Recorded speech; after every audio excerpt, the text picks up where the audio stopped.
खेल के बीच में खेल का नियम बदलना। बीपीएससी चेयरमैन सर का ये कहना कि वो एडवोकेट जनरल से सलाह मशवरा करेंगे, और अगर खेल के बीच में खेल का नियम बदला जाता है तो आप किस लॉ के अंदर अपने राइट के लिए जाते हैं कोर्ट के पास। सो यस, हेलो एवरीवन, मेरा नाम प्रेरणा है and welcome back to the channel being Judex. आज का ये वीडियो होने वाला है 67 बीपीएससी के प्रिलिमिनरी एग्जामिनेशन के ऊपर, और हम बात करने वाले हैं किस लॉ के अंदर हम अपने राइट के लिए जाते हैं कोर्ट के पास अगर खेल के बीच में खेल का नियम बदल दिया जाता है तो। जैसे कि हम सब जानते हैं 67 बीपीएससी के प्रिलिमिनरी एग्जामिनेशन को कैंसिल करवा दिया गया था, जो कि 8 मई 2022 को हुआ था। और वो कैंसिल कराने का रीज़न ये था कि एग्जामिनेशन पेपर ऑलरेडी लीक था, जिसमें इन्वेस्टिगेशन अभी भी चालू है और बहुत सारे लोगों को अरेस्ट भी कर लिया गया है। तो मुद्दा ये आता है कि 67 बीपीएससी का प्रिलिमिनरी एग्जामिनेशन वो री एग्ज़ाम होगा कब। इन सभी के बीच में बीपीएससी चेयरमैन नए अपॉइंट करा लिए गए हैं और चेयरमैन सर ने बहुत सारे प्रेस कॉन्फ्रेंस किए हैं। प्रेस कॉन्फ्रेंस के थ्रू ही पता चला कि बीपीएससी जो अब री एग्ज़ाम कंडक्ट कराने वाली है वो कराने वाली थी 20 और 22 सितंबर को। जैसे कि ऑफिशियल नोटिफिकेशन में अभी ये 2 डेट कंफर्म नहीं हुआ है, ये सिर्फ चेयरमैन सर के द्वारा प्रेस कॉन्फ्रेंस में कही गई बात है। बट स्टूडेंट इस बात के ऊपर ही बहुत ज़्यादा क्योस में आ चुके हैं, बहुत टेंशन में आ चुके हैं, बिकॉज़ ये खेल के बीच में खेल के नियम बदलने जैसी बात हो जाती है। एज़ वी ऑल नो कि कोई भी नोटिफिकेशन जब आता है उस नोटिफिकेशन से ही हमें पता चलता है कि ये रिगार्डिंग कौन से पोस्ट है, इसका क्या नियम होने वाला है, कैसे एग्ज़ाम होने वाले हैं और टोटल कितने पोस्ट होने वाले हैं। एवरी सिंगल माइन्यूट इन्फॉर्मेशन आपको कमीशन के द्वारा नोटिफिकेशन के थ्रू ही दिया जाता है। तो अगर आप देखें तो नोटिफिकेशन जो है एक ऑफिशियल लॉ है जो कि कमीशन दे रही है अपने किसी वैकेंसी को पूरा करने के लिए, कि आपको पहले इन सारे लॉ को पूरा करना पड़ेगा, तभी आप सिलेक्ट किए जाओगे जो किसी भी पोस्ट के लिए आप अप्लाई करते हो। ठीक है, तो जैसा कि हम देख रहे हैं कि अब जैसे बात कर दी गई कि 2 पाली में एग्ज़ाम होगी, फर्स्ट सेकंड परसेंटाइल सिस्टम को अप्लाई करने की बात की जा रही है चेयरमैन सर के द्वारा। नोटिफिकेशन जो आया था 67 बीपीएससी का, उसमें ये दोनों बात का जिक्र कहीं भी नहीं था कि एग्जामिनेशन 2 पाली में भी कराई जा सकती है। 1 सेकेंड परसेंटाइल सिस्टम की भी जिक्र कहीं नहीं की गई थी नोटिफिकेशन में।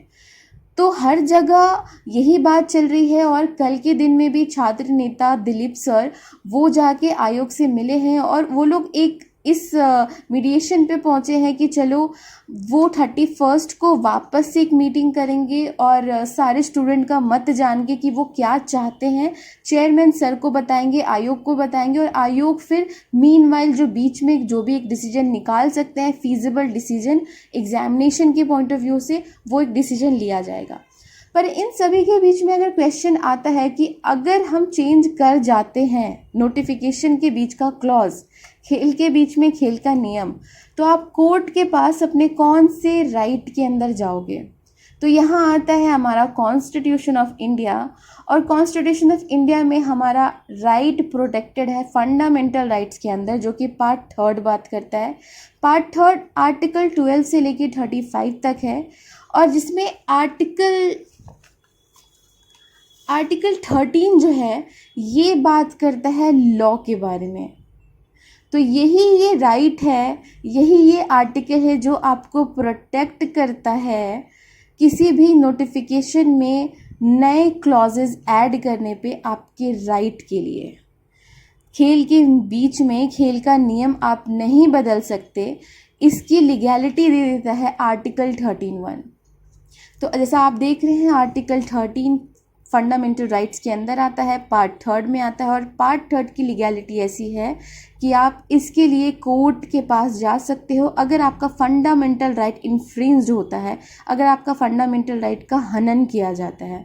आर्टिकल 13 का क्लॉज 3 का सब क्लॉज ए ये बात करता है लॉ के बारे में, और लॉ में क्या इंक्लूड किया जाता है।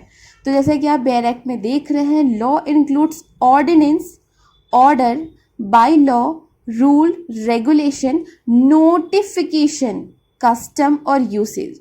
तो ये जो टर्म आप देख रहे हो ना, नोटिफिकेशन, नोटिफिकेशन भी इंक्लूड किया गया है लॉ के अंदर। तो this is the only article and this is the only clause जिसके अंदर रहकर आपका जो इन्फ्रिंजमेंट होगा, अगर होता है नए क्लॉज ऐड करने के लिए, तो आप कोर्ट के पास जा सकते हो अपने फंडामेंटल राइट के लिए। जैसे कि हम सब जानते हैं article 21, in a very lighter note, article 21 का स्टेटस कुछ हमारी मदर जैसा है कि वो हर बात में रेडी होते हैं, बस उनका एक स्टेटमेंट होता है कि आप अपने फादर से पूछ लो। तो यहाँ जो एक पेरेंटल फादर की भूमिका अगर देखूँ मैं, तो यहाँ पे आर्टिकल 13 को हम फादर के स्टेटस में डाल सकते हैं, और आर्टिकल 21 तो हमेशा की तरह हमारी मदर की तरह खरी होंगी, हमारा फंडामेंटल राइट जहाँ इन्फ्रिंजमेंट की बात की जाएगी।